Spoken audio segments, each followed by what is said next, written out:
अस्सलाम वालेकुम। मसीरे ममनू episode 38। Writer है मलाइका रफ़ी।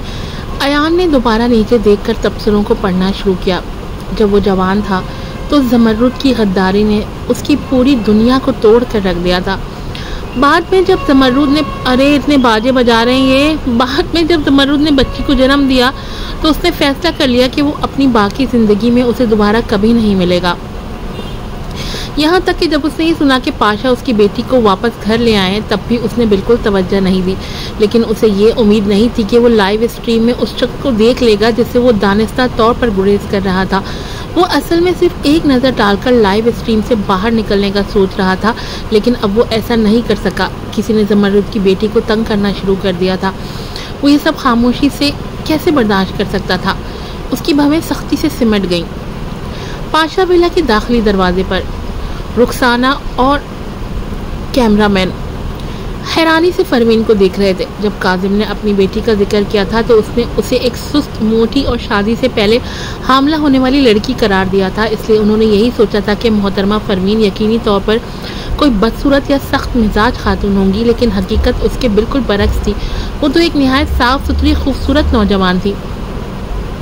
लड़की कदावर और दुबली थी। उसकी बादामी आंखें असल में उसे नरम मिजाज दिखा सकती थी, लेकिन उस पर वो आंखें उसे सर्द और लाताल्लुक बना रही थी। कुछ लम्हों के लिए कैमरामैन कैमरा उस पर घुमाना ही भूल गया। जैसे ही रुखसाना ने बात की, लाइव स्ट्रीम पर नफरत अंगेज तबसरों की भरमार हो गई। यही है वो औरत, जल्दी से उसका चेहरा दिखाओ। मुझे भी तजस्सुस है, वो लड़की जो अपने माँ बाप को छोड़ गई आखिर लगती कैसी है। यकीनन बदसूरत होगी। मैं तसव्वुर कर सकता हूँ। बिखरे बाल, स्याह हल्के और अजीब से कपड़े। हुजूम की नफरत से भरपूर आवाज़ों के दरमियान कैमरामैन को आखिरकार होश आया और उसने कैमरा परवीन के चेहरे की तरफ मोड़ दिया। अगले लम्हे एक बेहद हसीन चेहरा जो किसी भी मशहूर अदाकारा से बढ़कर था 1 मिलियन से ज़ायद नाज़रीन के सामने नमूदार हो गया। कुछ लम्हों के लिए तबसरे खामोश हो गए। सबने हैरत से आहें भरी। क्या कोई देवी ज़मीन पर उतर आई है? ये बगैर मेकअप के इतनी हसीन कैसे है? इसका रंग इतना साफ कैसे हो सकता है? अगर मेरे पास ऐसी बेटी होती तो मैं उसे आंखों पर बिठाता। ओह खुदा, मैं तो उसके हुस्न पर फिदा हो गया। लेकिन इन तारीफ़ों के दरमियान कुछ नफरत अंगेज तबसरे भी थे। खूबसूरती से क्या होता है? दिल की तो सख्त है। सिर्फ चेहरा खूबसूरत है, दिल नहीं। बाप ने सिर्फ इतना कहा था कि बदमाश के बच्चे को जन्म ना दे और वो नाराज़ हो गई। कोई भी नौकरी कर लेती, वालिदैन पर क्यों बोझ बनी हुई है। अस्पताल में अयान मुकम्मल तौर पर हैरान रह गया। वो स्क्रीन को हैरत से घूर रहा था, उस चेहरे को जो ख्वाबों में भी धुंधला सा हो गया था। माजी में लोगों ने कहा था कि वक्त हर जख्म को भर देता है। उसे इस वक्त यकीन नहीं आया था, लेकिन बाद में उसे यकीन आ गया। 20 साल जुदाई के बाद वो वाकई तकरीबन ज़मरुद का चेहरा भूल चुका था, मगर इस लम्हे उस नौजवान औरत को देखकर ऐसा लगा जैसे ज़मरुद दोबारा जिंदा हो गई हो। वो 20 साल पीछे चला गया, जैसे उस लम्हे में जब वो दोनों जुदा हुए थे। यहाँ तक कि उसका अंदाज़ा भी ज़मरुद से मुशाबह था। बस फ़र्क इतना था कि परवीन का रवैया सर्द और बेनियाज था, जबकि ज़मरुद का पुरजोश और निडर। अयान स्क्रीन पर नजरें जमाए बैठा रहा। वो पलकें झपकाने से भी डर रहा था कहीं वो चेहरा गायब ना हो जाए। बिलाशुबा वो वाकई ज़मरुद की बेटी है और खुशी की बात यह थी कि उसमें उस आदमी की झलक तक नहीं थी। किसी वजह से अयान को एक अजीब सा सुकून महसूस हुआ। पाशा विला में परवीन को तबसरों में होने वाली तब्दीली का अंदाज़ा नहीं था। वो उस वक्त रुखसाना की तरफ देख रही थी। शायद क्योंकि वो कुछ नहीं बोल रही थी इसलिए रुखसाना ने फिर पूछा, मोहतरमा परवीन, आप निहायत मुहज़्ज़ब और तालीम याफ्ता लगती हैं। अब जबकि मामला यहाँ तक पहुँच चुका है, क्या आप वाकई अपने वालिद और सौतेली माँ से कुछ कहना नहीं चाहती? परवीन ने अबरू उठाए। अगले लम्हे नाजरीन ने सुना कि उसने पुरसुकून अंदाज में जवाब दिया, जी हाँ, मुझे एक बात कहनी है। रुखसाना ने सुकून का सांस लिया। उसने कहा, मुझे मालूम था कि आपको अपने वालिदैन से कुछ एहसासात होंगे। आखिरकार उनकी परवरिश का एहसान तो कोई नहीं भूलता। आप क्या कहना चाहती हैं? परवीन के होंठों पर हल्की सी मुस्कुराहट आई। मेरी जिंदगी से दूर रहो। ये 6 अल्फाज रुखसाना को चुप करा गए और लाइव स्ट्रीम पर तबसरे मजीद भड़क उठे। रुखसाना के चेहरे पर खिंचाव आ गया। उसने कहा, वालिदैन की मोहब्बत से बढ़कर कोई नेमत नहीं होती। मोहतरमा परवीन, आपका खुद का भी बच्चा है। क्या आप चाहती हैं कि कल को वो आपको इसी तरह छोड़ दे? परवीन ने सोच कर कहा, वो जो चाहे कर ले। रुखसाना परवीन के चेहरे पर नई मुस्कुराहट थी। वो अभी तक सोकर उठी थी, न कुछ संवारा न कंघी की, और उसकी ज़ाहिरी हालत बिखरी हुई थी, लेकिन उसकी बेनियाजी और ढीलापन उसे और भी खास बना रहे थे। उसने आहिस्तगी से कहा, मैं अपने बुढ़ापे में उन पर इन्हिसार नहीं कर रही। ऊपर हारिस, मेरी फैमिली के घर में शुमाइल रो रही है। अम्मी ने हमें छोड़ दिया, रुखसाना ने हमें चढ़ाई। ये बात पैसों की नहीं, जज्बाती सहारा भी ज़रूरी होता है। परवीन, वो काजिम और सदफ की तरफ देखने लगी।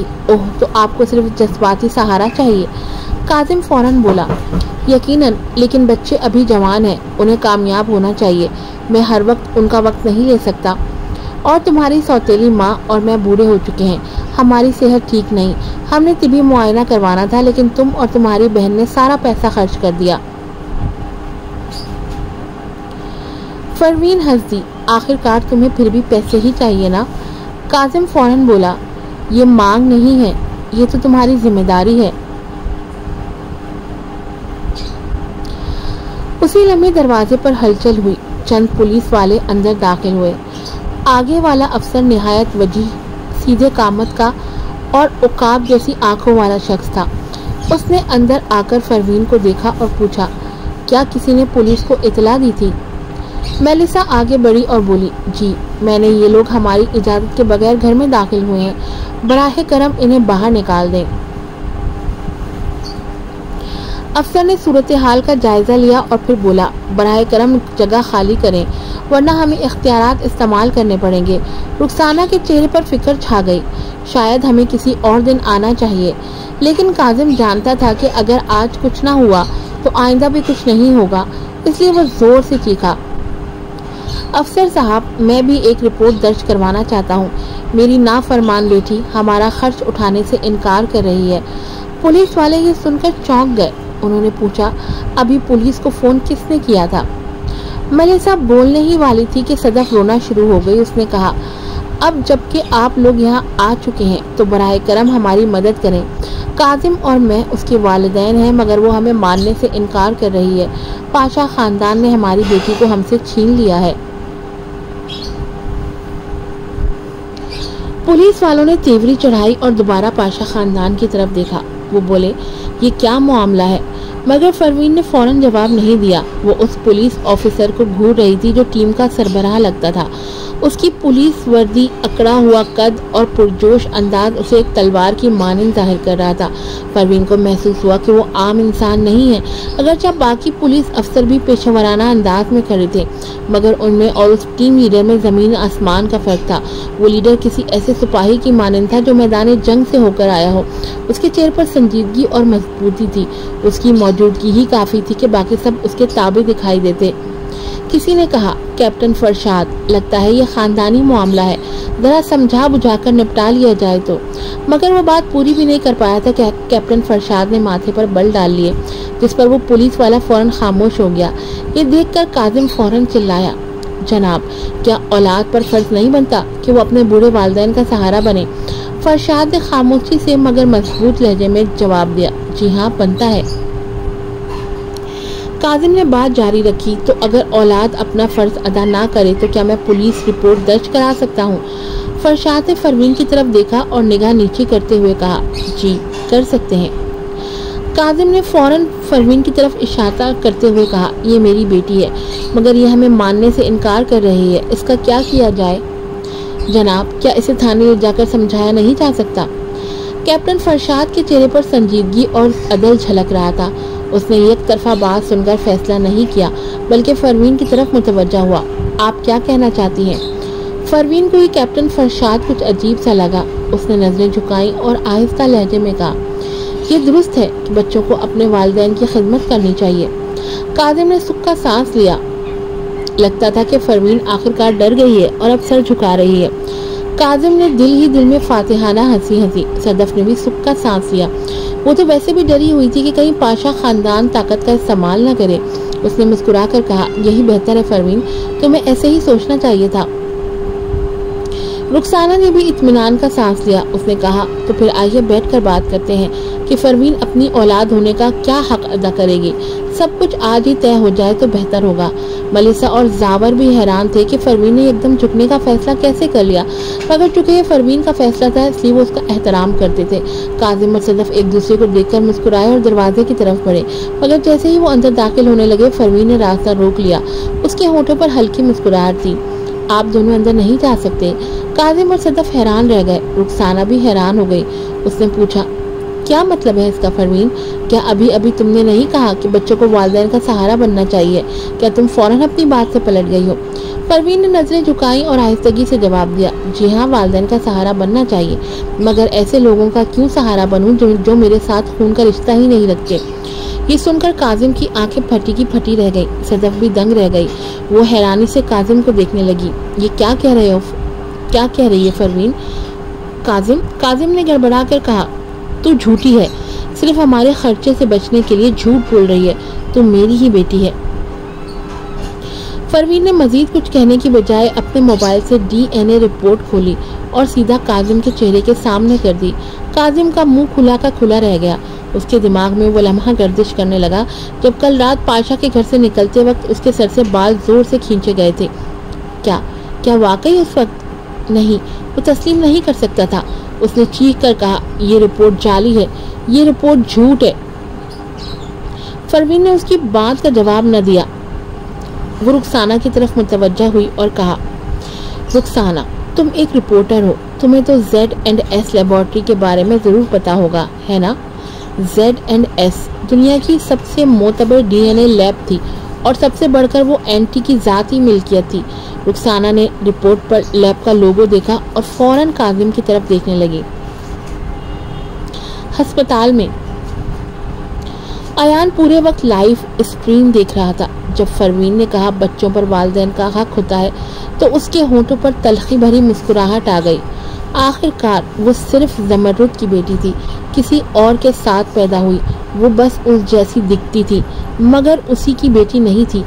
लेकिन अगले लम्हे जब फरवीन ने कहा जिनसे खून का रिश्ता ही ना हो उनका क्यों सहारा बनूं, तो अयान को लगा शायद ये फरवीन का अंदाज था बात को मोड़ने का। फिर जब फरवीन ने DNA रिपोर्ट सबके सामने दिखाई, कैमरा फोन की स्क्रीन पर फोकस हो गया और सबने साफ देख लिया, फरवीन काजिम की बेटी ही नहीं थी। अयान झट से बैठ गया। उसकी आंखों में चमक आ गई। अगर वो काजिम की बेटी नहीं है तो क्या वो? अयान ने कंबल हटाकर उठने की कोशिश की। नर्स भागती हुई आई और उसके कंधे में दबाए। मिस्टर स्मिथ, आप क्या कर रहे हैं? अयान की आंखें सुर्ख हो चुकी थी। वो बोला, जोहेल को बुलाओ फौरन। नर्स ने फौरन कहा, ठीक है, हम उसे बुलाते हैं, मगर आप लेट जाएं। अयान लेट गया। उसकी आंखें छत पर जमी थी। दिलो दिमाग में सिर्फ एक ख्याल था, क्या वो मेरी बेटी हो सकती है? लाइव स्ट्रीम के कमेंट्स में पहले ही हंगामा मच चुका था। ओह मेरे खुदा, मैंने अभी अभी ऑनलाइन एक ज़बरदस्त प्लॉट ट्विस्ट देखा। वो उसकी सगी बेटी ही नहीं है। या अल्लाह, इसीलिए वो अपने वालिद के करीब नहीं है। जब हकीकत में वो उसकी सगी बेटी ही नहीं निकली तो ताज्जुब कैसा? ये तो बहुत जानिबदाराना राय है। मेरे ख्याल में परवरिश की मोहब्बत जन्म देने से कहीं ज़्यादा अहम होती है। क्या सिर्फ इसलिए कि वो उनकी सगी बेटी नहीं है वो उनके एहसानात को भूल जाए? बिल्कुल। अगर कोई सिर्फ इसलिए नाशुक्रा बन जाए कि वो अपने वालिदैन की सगी औलाद नहीं है तो ये उन तमाम यतीम खानों के वालिदैन की तौहीन है जो मोहब्बत से बच्चों को गोद लेते हैं। मैं खुद एक गोद ली गई बच्ची हूँ। मेरे असल वालिदैन ने मुझे पैदाइश के वक्त छोड़ दिया था, मगर मेरे गोद लेने वाले वालिदैन ने मुझे बेहद प्यार दिया। आज हमारा रिश्ता किसी भी सगी वालिदैन और बच्चों से मुख्तलिफ नहीं है। क्या खून का रिश्ता ही सब कुछ है? पाशा हाउस में रुखसाना, जो इस सारी सूरत हाल से हैरान थी, अब कुछ शर्मिंदा भी हो रही थी। वो तो सिर्फ अपनी लाइव स्ट्रीम के लिए माहौल गर्म करने और सुलह सफाई करवाने आई थी। उसे बिल्कुल भी अंदाजा नहीं था कि ऐसा मोड़ आ जाएगा। वो दिल ही दिल में काजिम और पर गुस्सा होने लगी कि उसने पहले से ये सच बात क्यों नहीं बताई। उसके अंदाज से लग भी रहा था कि वो जानता था मगर तस्लीम नहीं करना चाहता था। उसने भवें चढ़ाई और लाइव स्ट्रीम के कमेंट्स देखने लगी। फिर एक चालाक रिपोर्टर बोली, वालिदैन की तरफ से दी जाने वाली मोहब्बत और परवरिश से बड़ी कोई मेहरबानी नहीं हो सकती। मिस परवीन DNA रिपोर्ट को साबित नहीं करती। चूँकि आप काजिम खानदान में पली बड़ी हैं, इसलिए वही आपके वालिदैन हैं। क्या आप वाकई उन वालिदैन से रिश्ता तोड़ना चाहती हैं जिन्होंने आपकी परवरिश में कोई कसर नहीं छोड़ी?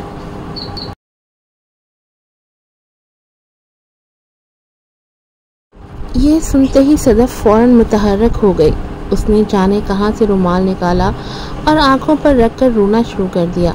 वो बोली, अच्छा तो तुमने हमसे दूरी इसलिए इख्तियार की, लेकिन ज़रा सोचो, हमने तुम्हें कब बुरा समझा या तुम्हारे साथ बुरा सलूक किया? काजिम का चेहरा भी सियाह पड़ चुका था। ऐसी हकीकत का सामने आना उसके लिए शर्मिंदगी का बाइस बन रहा था, लेकिन अब बात सिर्फ शर्मिंदगी की नहीं रही थी। उसने दांत भींचे और कहा, हाँ तुम वाकई मेरी सगी बेटी नहीं हो, लेकिन तुम्हारी माँ के साथ ताल्लुक़ की वजह से मैंने तुम्हें हमेशा अपनी बेटी की तरह पाला। मैंने तुम्हें पालने के लिए मेहनत से पैसे कमाए। क्या तुम सिर्फ इस वजह से हमारे एहसानात को नज़रअंदाज कर दोगी कि तुम हमारी सगी बेटी नहीं हो? रुखसाना ने गहरा सांस लिया और कहा, ये आपके वालिदैन हैं मिस परवीन। इन्हीं की बदौलत आज आप एक हसीन और ख़ुद मुख्तार औरत बनी हैं। जितना मुझे मालूम है, आप इनके साथ कम से कम 19 साल की उम्र तक रही हैं। आप तीनों अफराद ने मिलकर परवीन पर इल्ज़ाम तराशी शुरू कर दी। परवीन ने नज़रें नीची कर लीं। उसे दूसरों के सामने अपनी कहानी सुनाने की आदत नहीं थी। ये बताना भी नहीं चाहती थी कि बचपन से ही उसे कभी मोहब्बत नहीं मिली, या ये कि बचपन में वो अक्सर ख़ुद को अंधेरे कमरों में बंद पाती थी, या ये कि जब वो किसी किस्म की मुज़ाहिमत की ताकत नहीं रखती थी तब उसे बासी खाना और ठंडा पानी दिया जाता था। और भी ज़्यादा उसे ये बात नापसंद थी कि दूसरे उसकी माजी की तकलीफ़ों पर तरस खाएं। ऐसी मजबूत और खुददार औरत कभी किसी की हमदर्दी की मोहताज नहीं रही, मगर वो इतनी कमज़ोर भी नहीं थी कि दूसरों को सच को तोड़ मरोड़ कर पेश करने दे। परवीन ने अपना सर नीचे रखा और अपने लंबे नाजुक उंगलियों वाले हाथों से मोबाइल पर कुछ टाइप करना शुरू कर दिया। लाइव स्ट्रीम में देखने वालों को सिर्फ यही दिखाई दिया कि परवीन 3 अफराद की बातों को मुकम्मल नज़रअंदाज कर रही है और सर झुकाए मोबाइल से खेल रही है, जैसे उसे कुछ फ़र्क ही नहीं पड़ता। इससे मनफी तबसरे और भी बढ़ गए। लड़की खूबसूरत तो है, लेकिन आदाब नहीं आते। चाहे कुछ भी हो, वालिदैन ने तुम्हें बड़ा किया है, तुम ऐसा सलूक नहीं कर सकती। ये पाशा ख़ानदान है। लगता है अब मैं हारमोनिया फार्मेसी की दवाएं नहीं खरीदूंगी। जिनके दिल इतने सख्त हों उनकी दवाएं क्या फ़ायदा देंगी। सुना है कि इनकी खाला यानी मिसेस पाशा भी कोई नेक खातून नहीं है। हर तरफ से परवीन पर तानों के तीर बरस रहे थे। मेलिसा गुस्से से भर्रा उठी। वो बोली, तुम लोग खुद से ये सवाल क्यों नहीं करते कि तुम लोगों ने परवीन के साथ वाकई अच्छा सलूक किया भी है या नहीं? अगर किया होता तो उसे स्कूल जाने से क्यों रोका जाता? सदफ ने अफसोस भरी सांस ली और कहा, वो तो इसलिए था कि उसकी सेहत बहुत ख़राब थी। हमने उसकी सेहत के लिए बहुत पैसा खर्च किया। हकीकत ये है कि कभी हमारा अच्छा खासा ज़रिया माश था, लेकिन इसकी बीमारी ने सब कुछ ख़त्म कर दिया। मुझे मालूम है कि तुम लोग समझते हो कि हम ये सब पैसों के लिए कर रहे हैं, और सच यही है, हम वाकई पैसे के लिए मजबूर हो गए हैं। सदफ ने आंखों पर हाथ रखकर रोते हुए कहा, अगरचा हमारी बड़ी बेटी ने हमारी सारी जमा पूंजी खर्च कर दी, लेकिन चूंकि वो इलाज के लिए था इसलिए हमें कोई शिकायत नहीं होनी चाहिए। अब हमारी छोटी बेटी ग्रेजुएशन कर रही है और कोई आमदनी नहीं है, घर में पैसा नहीं बचा, और अब पता चलता है कि परवीन के रिश्तेदार अमीर हैं। सुना है कि परवीन की वालदा के पास दूसरी कंपनी के कुछ शेयर्स भी हैं, तो वो अब बहुत अमीर है। हम तो बस इतना चाहते हैं कि वो थोड़ा बहुत हमारी मदद कर दे। चंद $1000 ही काफ़ी होंगे, हमें तो बस इतना चाहिए। परवीन, मैं माँ हूँ, मैं क्या करूँ जब मैं अपनी छोटी बेटी को यूँ फाकों में देखती हूँ। परवीन, तुम बड़ी बहन हो, क्या तुम इतना भी नहीं कर सकती? हम बूढ़े हो चुके हैं, हमारे लिए कुछ ना करो पर अपनी बहन के लिए कुछ तो करो। उसकी अदाकारी इतनी असरअंगेज़ थी कि सुनने वाला दिल से अफसुर्दा हो जाए। मेलिसा जैसी बाकमाल मुकर्ररा भी उसकी बेशर्मी पर दंग रह गई। जावर ने सादा अंदाज अपनाया। उसके लिए अगर थोड़े पैसों से मामला ख़त्म हो सकता था तो वो यही चाहता था। उसने कहा, तो कितनी रकम लेना चाहती हो परवीन से? ये सुनकर सदफ की आंखों में चमक आ गई। उसने कहा, ऐसा करते हैं कि चूँकि परवीन अब अमीर हो चुकी है और हम उसे सिर्फ इस वजह से डॉक्टर के पास ले गए थे कि वो कासिम की बेटी थी, तो वो तमाम इलाज के अखराजात वापस कर दे। अगर वो हमें कुछ रकम दे दे तो हम दोबारा कभी उसके पास नहीं आएंगे। लाइव स्ट्रीम में तबसरे आने लगे। दरख्वास्त कुछ ख़ास नहीं है, माकूल लग रही है। बिल्कुल, मुझे भी मिस परवीन कोई ख़ास अच्छी नहीं लगती। वो रकम देकर नाता ख़त्म करे, यही बेहतर है। जब हिसाब किताब करना ही है तो सिर्फ इलाज ही क्यों, खाने पीने और रिहाइश के अखराजात भी शामिल करें। ऐसे कमेंट्स के बीच परवीन ने आखिरकार नज़रें उठाई। उन नज़रों की ठंडक में एक सर्द आंधी छुपी हुई थी। उसने धीरे से और ठहराव के साथ कहा, ठीक है, तो फिर हिसाब किताब साफ साफ होना चाहिए। मान लेते हैं कि मैंने बचपन से जो खाना खाया उसकी कीमत रोज़ाना $15 बनती है, तो कुल मिलाकर। सदफ ने मुस्कुराकर बात काटी, ऐसी भी तफसील की क्या ज़रूरत है परवीन, ये सब 20 साल पुरानी बातें हैं, इतना कौन याद रखता है। हम सिर्फ चंद बड़े अखराजात का हिसाब लगा लेते हैं। पहले तो तुम्हारा इलाज, फिर वो चंद साल जब तुम बैरून मुल्क रही। काजिम ने सर हिलाया और कहा, हाँ, रोज़मर्रा का खर्च भूल जाओ। मान लेते हैं कि मैं कुत्ते को खाना खिला रहा था। बस बड़े बड़े अखराजात का हिसाब करें। नहीं, ये नहीं चलेगा, परवीन ने सीधे खड़े होकर कहा। उसकी नीम ख्वाबीदा आंखों में उस लम्हे एक तेज़ चमक नमूदार हुई। उसके लबों पर एक हल्की सी मुस्कुराहट आई और उसने पुरएतमाद लहजे में कहा, मैं हमेशा एहसान और बदले का हिसाब साफ रखती हूँ, इसलिए एक एक पाई का हिसाब होगा। मेरे पास तुम्हारे बैंक रिकॉर्ड्स की मुकम्मल तफसील है। उसके बैंक रिकॉर्ड्स? काजिम हैरत ज़दा रह गया। सदफ भी शशतर रह गई।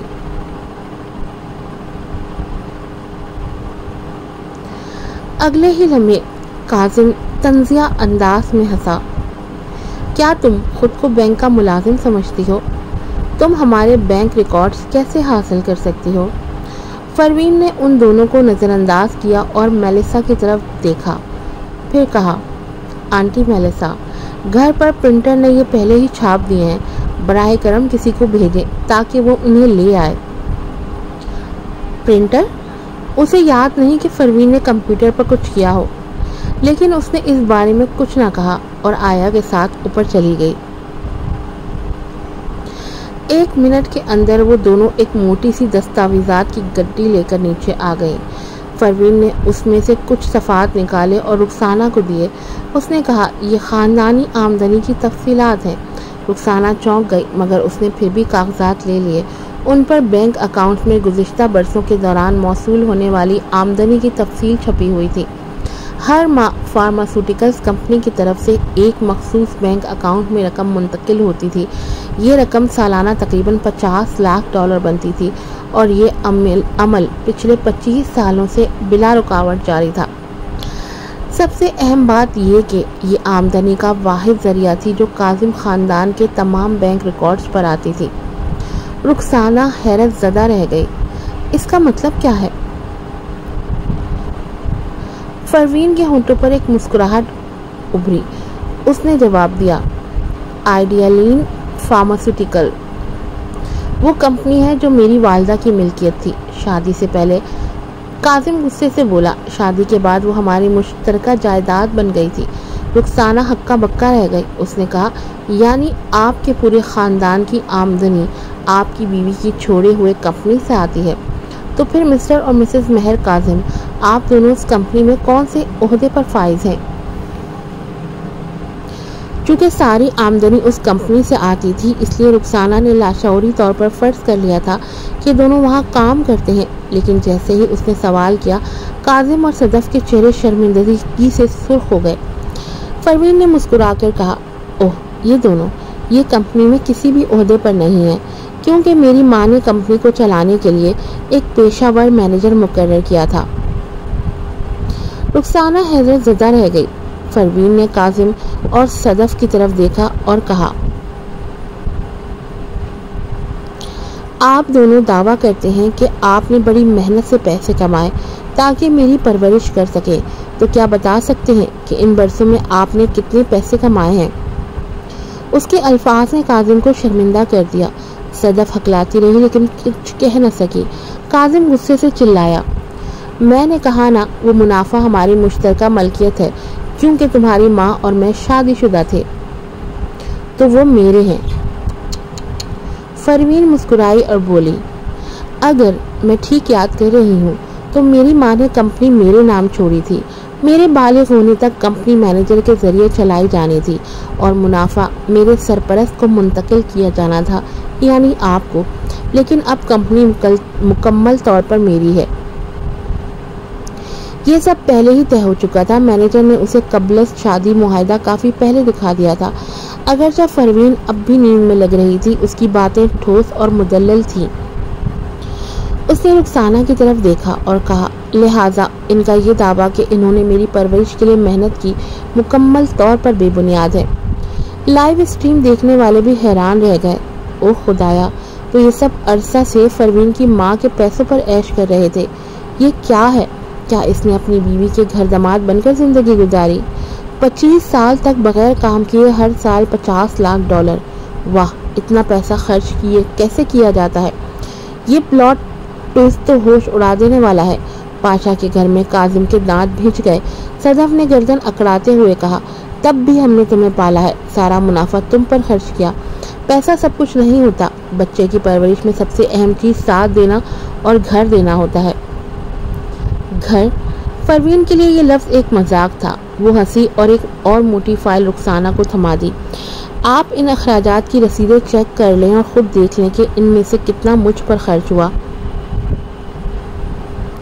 काजिम का गला खुश्क हो गया। सदफ जल्दी से मुस्कुराई और बोली, भला कौन 20 साल पुराने सारे अखराजात याद रख सकता है? परवीन, बहरहाल हम सब एक ख़ानदान हैं। परवीन ने कोई जवाब न दिया। उसने सिर्फ रुखसाना की तरफ देखा और पूछा, क्या आपको अकाउंटिंग आती है?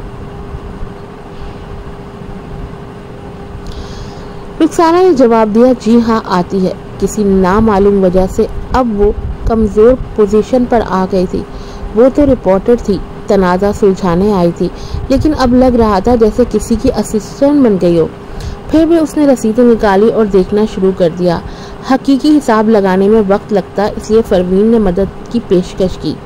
अभी इन्होंने दावा किया कि इन्होंने मेरे इलाज पर सब कुछ खर्च कर दिया, तो आप देख लें कि कितना खर्च हुआ। अस्पतालों में मरीजों का असली नाम रजिस्टर होता है, इसलिए अगर वो परवीन को लेकर गए हो तो रिकॉर्ड ज़रूर होना चाहिए। रुखसाना ने 25 साल पुरानी रसीदें देखनी शुरू की। कुछ सफ़ात के बाद जब परवीन 5 साल की थी, एक क्लिनिक की फीस मिली। उसने कहा, $30। कैमरा मैन भी हैरत ज़दा रह गया। परवीन ने नज़रें झुका ली। ये इलाज उस वक्त का था जब वो भूखी थी और बासी खाना खाने से फूड पॉइजनिंग का शिकार हो गई थी। काजिम उसे मरने नहीं दे सकता था, क्योंकि अगर वो बालिग होने से पहले मर जाती तो कंपनी का मुनाफा बंद हो जाता। इसलिए वो उसे अस्पताल के बजाय एक क्लिनिक ले गया, जहां उसे ड्रिप लगाकर बचा लिया गया। रुखसाना को रसीदों में बड़े बड़े अखराजात भी दिखाई दिए, महंगे बैग, जेवरात, शेयर्स और दीगर सरमायाकारी, जिनमें सब नुकसान में गए। घर के राशन के अखराजात सबके लिए मुश्तरक थे। एक और बड़ा खर्च एक इंटरनेशनल स्कूल की फीस थी, जो हर साल तकरीबन $1 लाख बनती थी। हालांकि सब जानते थे कि परवीन स्कूल नहीं जाती थी, तो साफ जाहिर है कि ये अखराजात किसके लिए थे। रुखसाना जितना ज़्यादा देखती गई उतना ही ज़्यादा हैरान होती गई और दिल ही दिल में काजिम को बेशर्म कहती रही। परवीन ने नज़रें झुका ली। बास चीज़ें वाज़ेह नहीं होती, मसलन खुराक और लिबास किसके लिए ख़रीदा गया, लेकिन वो उन वजाहतों की जहमत नहीं करना चाहती थी। तमाम अच्छे कपड़े अरीशा के थे। उस वक्त वो मोटी थी, इसलिए सिर्फ पुराने पजामे पहनती थी और वो भी अरीशा के पुराने कपड़े होते थे। लेकिन बचपन में जो कुछ बर्दाश्त किया वो भी उसके लिए एक तरह की तरबियत ही थी। कैमरे के जरिए रुखसाना के तासुरात और शर्मिंदगी सब लाइव स्ट्रीम पर नजर आ रहे थे। हालांकि उसने कुछ नहीं कहा था, लेकिन नाजरीन खुद अंदाज़ा लगा गए। काजिम और उसका ख़ानदान परवीन के साथ नाइंसाफ़ी करते रहे हैं। ये तो क्लासिक मिसाल थी उस मर्द की जो बीवी के खर्चे पर पला, फिर उसके मरने के बाद सारी जायदाद पर काबिज हो गया। नाजरीन की राय बदल गई और अब वो काजिम को बुरा भला कहने लगे।